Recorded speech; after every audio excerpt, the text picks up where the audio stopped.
Makaroni Kribo, cemilan makaroni kering yang disajikan dengan berbagai rasa merupakan cemilan favorit di semua kalangan. Karena rasanya yang gurih, enak, dan harganya yang terjangkau. Cemilan makaroni ini diproduksi oleh Nurika Kusuma Wardani, mahasiswi Universitas Muhammadiyah Malang.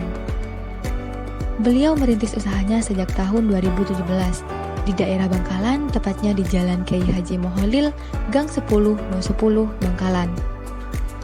Makaroni Kribo telah memiliki pelanggan tetap karena pemasarannya di beberapa toko dan di kafe Cold Brew. Tak hanya itu, makaroni Kribo juga dipasarkan melalui media sosial seperti Instagram, WhatsApp, dan lain-lain. Sehingga pelanggan dari makaroni Kribo tidak hanya dari Bangkalan saja, tetapi meluas hingga Surabaya. Ada dua bentuk makaroni yang disajikan, yaitu makaroni pipa dan makaroni spiral. Assalamualaikum warahmatullahi wabarakatuh. Perkenalkan, nama saya Rindy Marta Kusuma, NIM 1902321100106 dari Prodi Agribisnis Universitas Trinodaya Madura. Di sini saya akan menganalisis tentang UMKM Makaroni Kribo. Nah, sebelum itu, apa sih UMKM itu? UMKM, usaha mikro kecil menengah, di mana usaha ekonomi yang dapat didirikan oleh perseorangan maupun badan usaha, yang dimana omsetnya bisa sekitaran 50 juta. Yang saya analisis yaitu bentuk kepemilikan bisnis, lingkungan bisnis, manajemen sumber daya, tanggung jawab sosial, serta struktur organisasi. Yang pertama yaitu bentuk kepemilikan bisnis. Nah, di mana usaha ini yaitu usaha perseorangan, dipimpin oleh hanya satu orang dan dilakukan oleh satu orang saja. Nah, beliau mengatakan usaha ini didirikan sejak tahun 2017, di mana modal yang didapat dari meminjam modal kepada kakaknya yang sudah bekerja. Tujuan beliau mendirikan bisnis ini yaitu yang pertama ingin menjadikan dirinya sendiri lebih mandiri, kedua berani mengambil resiko, ketiga ingin berinovasi, keempat ingin meringankan beban orang tua. Nah, dalam sebuah usaha pasti memiliki kelebihan dan kekurangan.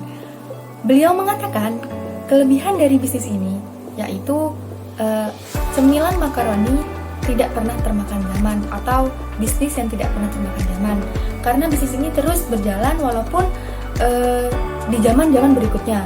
Yang kedua, beliau menciptakan beraneka ragam rasa yang tidak diciptakan oleh usaha makaroni yang lainnya. Yang ketiga yaitu teknik memasak makaroni ini memiliki ciri khas sendiri, tapi beliau tidak mengatakan tekniknya seperti apa karena menurut beliau itu adalah rahasia bisnisnya. Dengan kelebihan pasti ada kekurangan. Bisnis ini memiliki kekurangan yang pertama yaitu memproduksi bahan mentah, tidak memproduksi sendiri, sehingga sedikit kurang hemat dalam memproduksi makaroni Kribo. Yang kedua, pada saat pandemik seperti ini, omset semakin menurun. Dan yang ketiga, yaitu banyaknya pesaing. Analisis yang kedua yaitu lingkungan bisnis.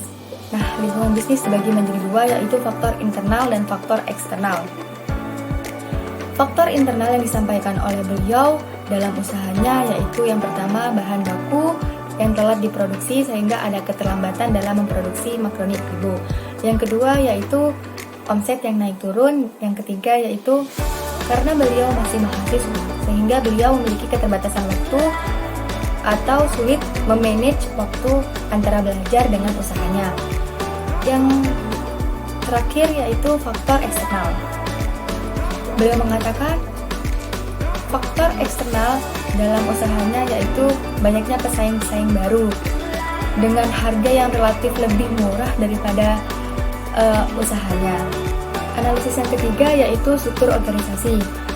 Usaha makaroni Kribo memiliki struktur organisasi ini, di mana semua kegiatan hanya dipertanggungjawabkan oleh beliau karena beliau tidak memiliki anggota.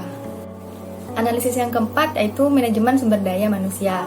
Karena usaha makaroni Kribo ini tidak memiliki tenaga kerja, hanya dilakukan oleh beliau saja, jadi tidak ada pembagian spesifik dalam usaha tersebut. analisis yang terakhir yaitu tanggung jawab sosial. Nah, walaupun beliau mendirikan bisnis ini sendiri, tetapi tanggung jawab sosial beliau sangatlah tinggi. Beliau tetap membuang limbah sampah dari memproduksi usahanya kepada tempat sampah atau tidak membuang sembarangan, sehingga tidak mencemari lingkungan sekitar. Sekian pemaparan analisis UMKM Makroni Kribo. Kurang lebihnya mohon maaf apabila ada kesalahan. Wassalamualaikum warahmatullahi wabarakatuh.